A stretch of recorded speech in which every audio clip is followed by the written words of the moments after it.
Hello everyone. तो आज हम करने वाले हैं द स्लीप वॉकर्स स्टोरी की समरी। The sleep walkers is a beautiful play written by Nissim Ezekiel. Sleep walkers यानी नींद में चलने वाला एक बहुत ही सुंदर प्ले है, नाटक है, नज़ीम इज़ेकल के द्वारा लिखा गया। इट इज़ ए फर्ज, यह एक फ्रेज़ है यानी हास्य नाटक है जिसे देखकर आपको बहुत ज़्यादा हंसी आती हो और उससे एक आपको टाइटल भी मिलता हो यानी एक संदेश भी मिलता हो, उसे कहते हैं phrase. It is also a stair on modern Indian society. यह स्टायर मीन्स व्यंग्य या कटाक्ष आप बोल सकते हो कि यह एक आधुनिक भारत के जो लोग कहते हैं कि हाँ भारत विकसित हो रहा है, आगे बढ़ रहा है, उन पर एक कटाक्ष किया गया है। कैसे? Even the title of the play is very symbolic.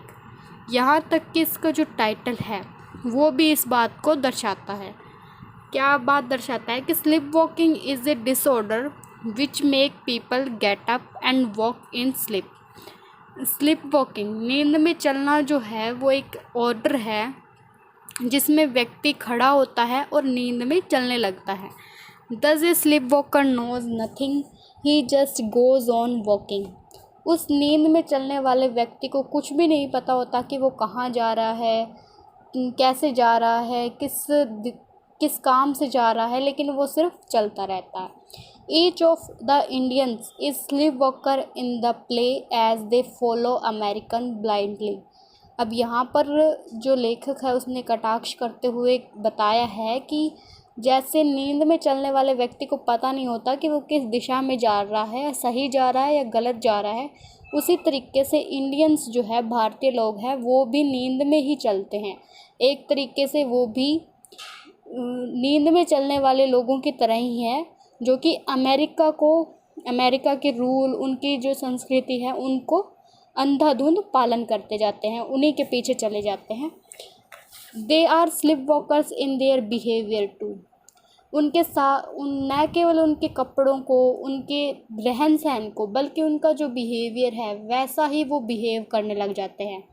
अगर मान लो कोई इंडिया में है, कोई बाहर कंट्री में रहता है, वो अगर वो घर आता है ना कुछ टाइम के लिए, तो उसके घर वाले और उसके आस पड़ोस वाले भी कहते हैं हाँ ये तो बाहर से आया है, ये जैसे रहता है खाता है वैसा हम भी करें, उसी को फॉलो करने लग जाते हैं।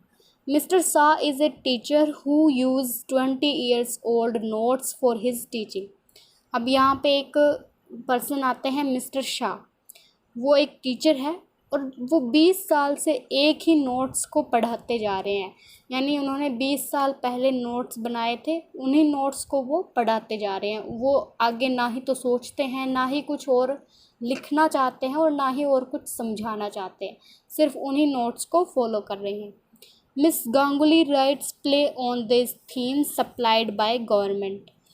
और मिस गांगुली यहाँ पे दूसरा करैक्टर है, वो क्या करती है? प्ले राइट्स करती है, लिखती है नाटकों को। किस बिहेव पे? जो जिनको गवर्नमेंट ने परमिशन दे रखी है भाई हाँ आप इसी टॉपिक्स पे लिख सकते हो, सिर्फ उन्हीं टॉपिक्स पे वो लिखती है। The Americans are also sleep walkers as they want to live in dream land surprising thought. जो अमेरिका के पीपल हैं वो क्या चाहते हैं? वो हम जैसे नींद में चलने वाले लोग ही चाहते हैं, ताकि हम पर अपने जो सपने हैं, अपने जो विचार हैं उनके, वो हम पर थोप सकें। The entire play is full of humour. ये जो पूरा नाटक है, पूरा नाटक वो क्या है? ह्यूमर यानी हास्य से भरा हुआ है। Mr and Mrs Morris have come to India to launch their international magazine Blank. अब यहाँ पे देखिए कि मिस्टर एंड मिसेस मॉरिस जो कि अमेरिकन्स हैं, इंडिया में विज़िट करते हैं, इंडिया में आते हैं। क्यों आते हैं? एक इंटरनेशनल मैगज़ीन को लॉन्च करने आते हैं। यानी एक मैगज़ीन वो लॉन्च करें और जिसका नाम क्या है? ब्लैंक यानी खाली। वो इसे लॉन्च क्यों करना चाहते हैं? उसमें वो अपने विचार डालेंगे और भारतीय लोग जो हैं वो उन्हें पढ़ेंगे, उन्हीं के हिसाब से चलेंगे, उन्हीं के विचारों से वो सोचेंगे।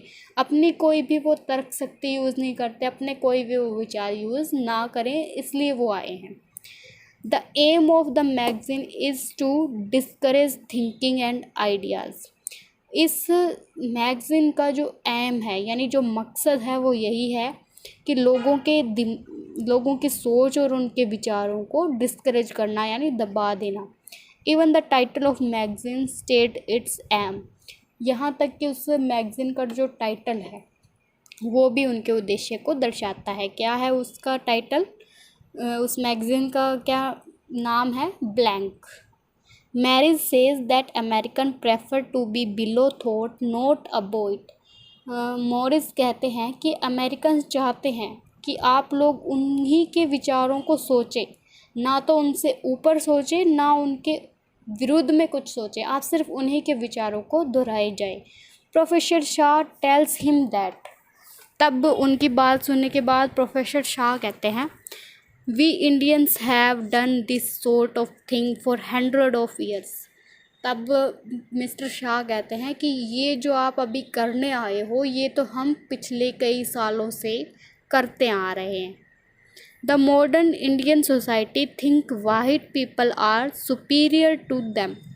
जो मॉडर्न आधुनिक जो भारत के लोग हैं वो सोचते हैं कि जो वाइट पीपल है यानी जो अंग्रेज हैं, जो अमेरिकन्स हैं, जो बाहर के कंट्रीज़ के पीपल है वो हमसे क्या है, बड़े हैं, सुपीरियर है, सीनियर है। दे अंडर एस्टिमेट देमसेल्फ। वे खुद को कुछ नहीं समझते। इंडियंस जो है वो खुद को कुछ भी नहीं समझते उनके आगे। Even they compromise their self respect before American visitor. यहाँ तक कि जब कोई अमेरिकन विजिटर आता है तो वो अपनी सेल्फ रिस्पेक्ट तक उनके सामने रख देते हैं, उन्हें कुछ नहीं समझते, अपनी सेल्फ रिस्पेक्ट भी खो देते हैं। और यहाँ तक कि हमें क्या करना चाहिए, अपनी सेल्फ रिस्पेक्ट को बचाना चाहिए। They follow them and the everything. वे उन्हें फॉलो करते हैं और उनकी ही हर चीज़ को फॉलो करते हैं। The play begins and ends with the chant which show we behave like sleep walkers as we are walking after American things. इस नाटक का जो शुरुआत है और जो इसका एंड है, जो अंत हुआ है, वो इसी गीत के साथ हुआ है कि वो हमें दिखाना चाहते हैं कि हम नींद में चलने वाले लोगों की तरह ही अमेरिका के लोगों के पीछे चल रहे हैं, उनकी वस्तुओं के पीछे चल रहे हैं। गिव अस दिस डे और डेली अमेरिकन। हम सोच अब यहाँ कहा जाता है कि हम अपना दिन यहाँ और हर दिन अमेरिका को देना चाहते हैं, यानी हम उन्हीं के विचार सुनना और समझना चाहते हैं। So the play is stair on so called library modern educated man and woman of progressive India. इसीलिए कहा जाता है कि ये जो नाटक है ये एक कटाक्ष है, व्यंग्य है किन पर? जो लोग अपने आप को पढ़े लिखे मानते हैं, शिक्षित मानते हैं और जो सोचते हैं कि हम विकसित भारत के लोग हैं, उन पर एक कटाक्ष किया गया है।